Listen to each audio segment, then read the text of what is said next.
실로암 AI 상담소 챗GPT와 상담. 믿지 않는 남편 문제 일부. 나의 말.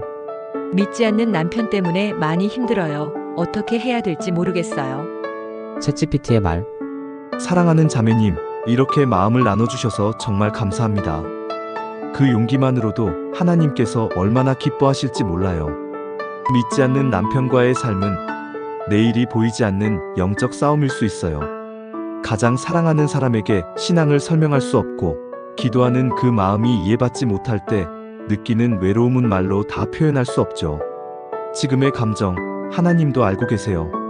예수님도 거절당하셨고 이해받지 못한 아픔을 겪으셨기에 자매님의 고통을 깊이 아십니다.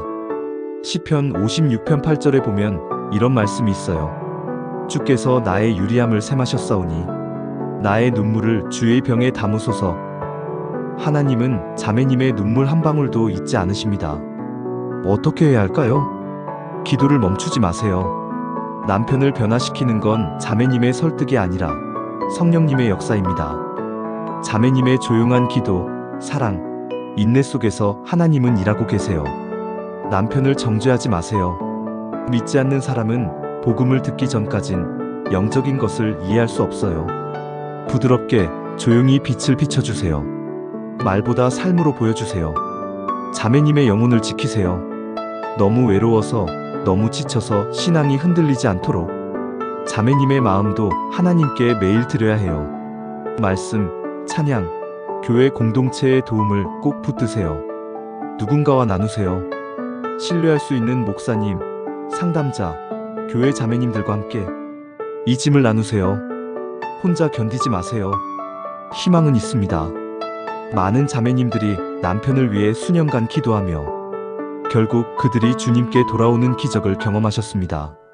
하나님의 때는 우리가 생각하는 것보다 느릴 수 있지만 그분은 결코 늦지 않으시는 분입니다. 자매님, 혹시 원하시면 남편을 위한 기도문을 함께 만들어 드릴게요. 또 비슷한 상황에 있는 분들의 간증이나 위로가 되는 성경 말씀도 나눠 드릴 수 있어요. 함께 기도하며 걸어가요. 당신은 혼자가 아닙니다. 나의 말. 결혼 전엔 그냥 존중한다고 했는데 이젠 제가 기도하면 TV 볼륨을 키우거나 교회 가려 하면 또 가냐고 핀잔을 줘요. 헌금하는 것도 간섭해요. 챗GPT의 말. 자매님, 그 말씀을 들으니 가슴이 아프고 그 외로움과 답답함이 얼마나 클지 느껴져요. 결혼 전에는 신앙을 존중한다고 했지만 결혼 후 현실 속에서 그 존중이 사라지고 기도할 때 TV 소리를 키우고 헌금이나 예배 참여까지 간섭받는 상황이라면 정말 큰 영적 고통과 정서적 외로움 속에 계신 거예요. 자매님의 마음을 조금만 대신 표현해 볼게요. 신앙을 이해해 주진 않아도 최소한 방해하지 않았으면 좋겠어요. 하나님께 드리는 헌금을 왜 돈 낭비로 보는지 모르겠어요. 내가 믿는 하나님은 내 삶의 중심인데 그걸 무시당할 때마다 너무 아파요. 이런 말 아무에게나 꺼낼 수 없잖아요. 그래서 더 마음에 쌓이셨을 거예요. 이 상황에서 자매님이 할 수 있는 믿음의 반응들. 부드럽고 단호한 선긋기.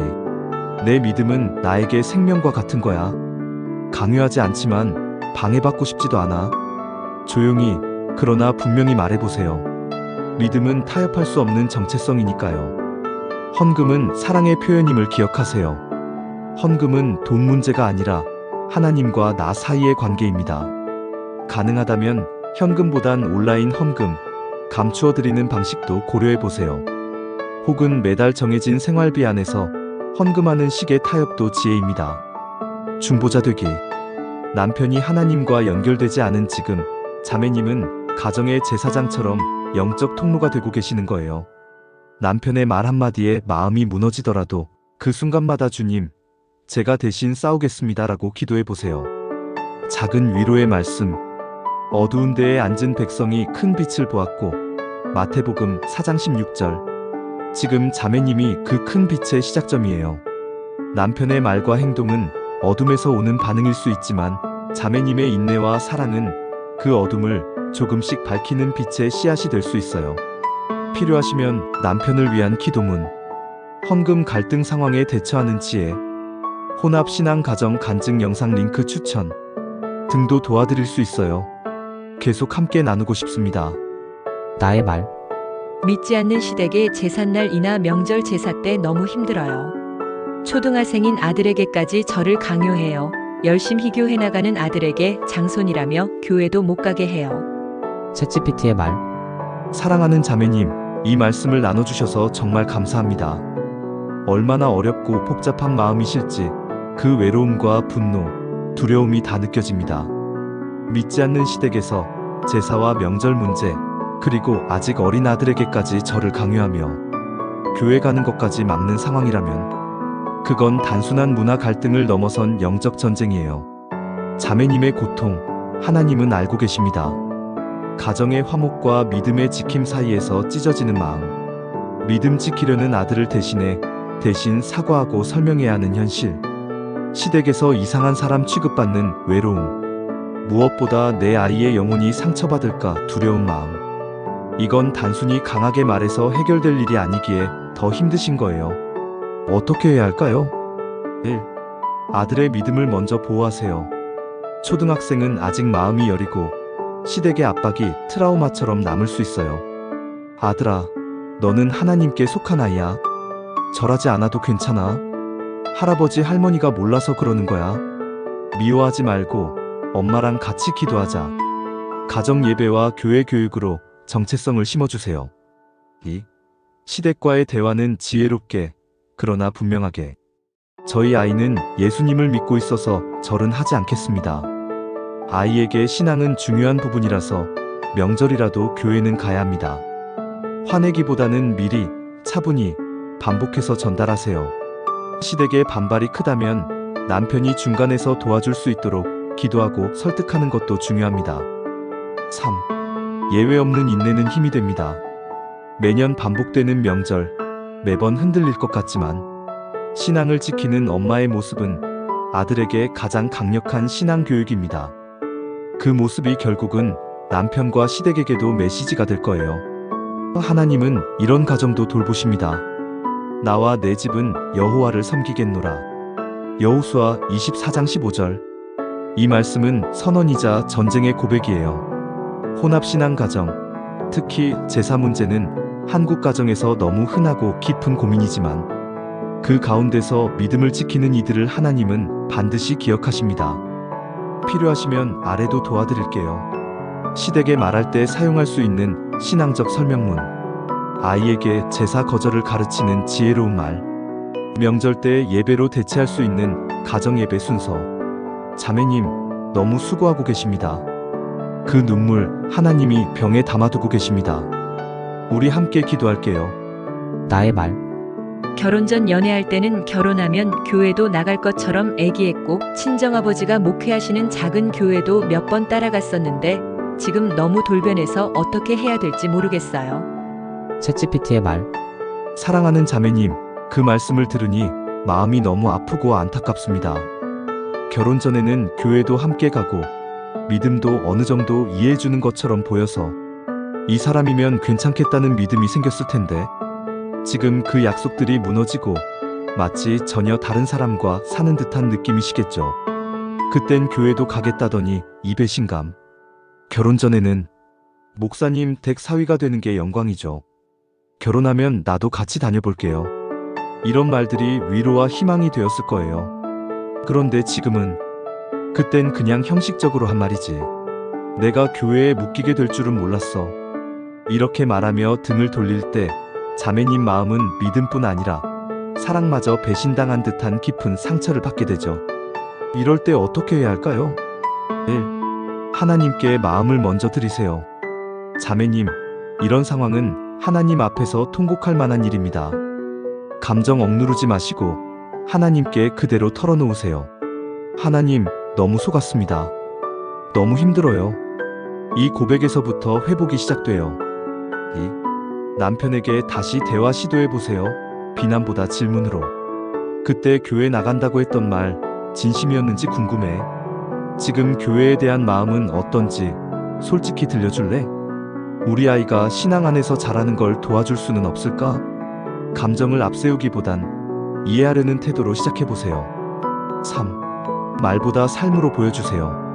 지금 자매님의 믿음을 지키는 삶 자체가 남편에게 가장 강력한 복음이 될 수 있어요.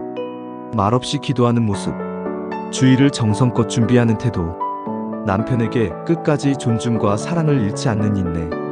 이 모든 것이 그 사람의 믿음은 진짜구나를 깨닫게 하는 도구입니다. 4. 자녀와 친정교회는 믿음의 울타리입니다. 지금 상황이 답답해도 자녀와 친정교회, 아버지 목사님의 중보는 자매님에게 가장 든든한 영적 버팀목이에요.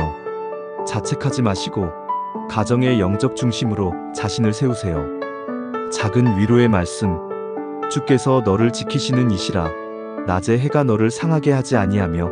시편 121편 5장 6절. 자매님, 지금 이 결혼 생활이 광야 같고 마치 혼자인 듯 느껴지지만 하나님은 밤낮으로 지키시고 남편의 마음까지도 움직이실 수 있는 분입니다. 혹시 남편을 위한 중보 기도문, 남편이 믿음에 조금씩 열릴 수 있도록 도와주는 말씀 카드, 혹은 친정교회에서 아이와 함께 드릴 수 있는 가정 예배 순서가 필요하시면 도와드릴게요. 하나님은 자매님 편이십니다. 결코 혼자가 아니세요. 나의 말, 네, 그렇게 해주세요. 챗GPT의 말, 좋습니다, 자매님. 아래의 남편을 위한 중보 기도문, 남편의 마음을 부드럽게 여는데 사용할 수 있는 말씀 카드, 그리고 자녀와 함께 친정교회나 집에서 드릴 수 있는 간단한 가정예배 순서를 준비해 드릴게요. 1. 남편을 위한 중보 기도문. 사랑의 하나님, 제 남편을 위해 기도합니다. 결혼 전엔 교회에 함께 가겠노라 했지만 지금은 마음이 굳어졌고 믿음을 거부하고 있습니다. 하지만 주님, 그 마음 깊은 곳엔 여전히 하나님을 향한 갈망이 남아있다고 믿습니다. 주님, 그 마음을 두드려 주세요. 말로 설득할 수 없는 것을 성령님께서 부드럽게 감동시켜 주세요. 남편의 삶 속에 작지만 분명한 주님의 흔적들을 보게 해주세요. 저도 포기하지 않고 사랑으로 인내하며 기다리게 해주세요. 예수님의 이름으로 기도합니다. 아멘. 2. 말씀 카드, 남편의 마음을 여는 부드러운 말씀. 카드 1. 내가 너와 함께 있어 네가 어디로 가든지 너를 지키며. 창세기 28장 15절. 카드 2. 보라, 내가 문 밖에 서서 두드리노니 누구든지 내 음성을 듣고 문을 열면. 요한계시록 3장 20절. 카드 3. 하나님은 사랑이시라. 요한일서 4장 8절. 이 말씀을 예쁜 글씨로 적어서 냉장고, 책상 옆, 현관문 옆 등에 붙여보세요. 말없이 말씀을 보게 하면서도 거부감은 줄일 수 있어요. 3. 자녀와 함께 드릴 수 있는 간단한 가정 예배 순서. 시작 기도, 아이 또는 자매님이 짧게. 하나님, 오늘도 우리 예배하게 해주셔서 감사해요. 찬양 한 곡, 예수 사랑하심은 나느냐 주의 어린이. 말씀 읽기. 잠언 3장 5절 6절. 너는 마음을 다하여 여호와를 신뢰하고 내 명철을 의지하지 말라. 짧은 나눔. 오늘 말씀처럼 우리가 아빠와 다른 생각을 가질 때도 하나님을 믿고 따라가야 해요. 예수님은 언제나 우리 편이에요. 기도, 아이와 같이. 하나님, 아빠도 예수님 믿게 해주세요. 우리 가족이 함께 예배드릴 수 있도록 도와주세요. 축복송 또는 주기도문. 자매님, 하나님은 자매님의 믿음을 통해 가정 전체에 생명을 불어넣으실 수 있는 분이십니다. 작고 느린 걸음이라도 그 순종 위에 하나님이 놀라운 일을 하실 거예요. 계속 기도하며 함께 걸어가요. 또 도움이 필요하시면 언제든지 말씀 주세요. 믿지 않는 남편 일부. 안녕하세요. 전문 상담사보다 더 폭넓은 지식 데이터를 기반으로 그 어떤 문제도 부담 없이 상담할 수 있으며 최선의 해결책을 제시하는 신앙상담 전문 챗GPT 실로암 AI 상담소입니다. 누구나 언제든지 신앙 문제, 가정 문제, 법률 문제 등 무엇이든 최상의 해답을 얻어보세요. 챗GPT와 상담하기 댓글 링크 이용.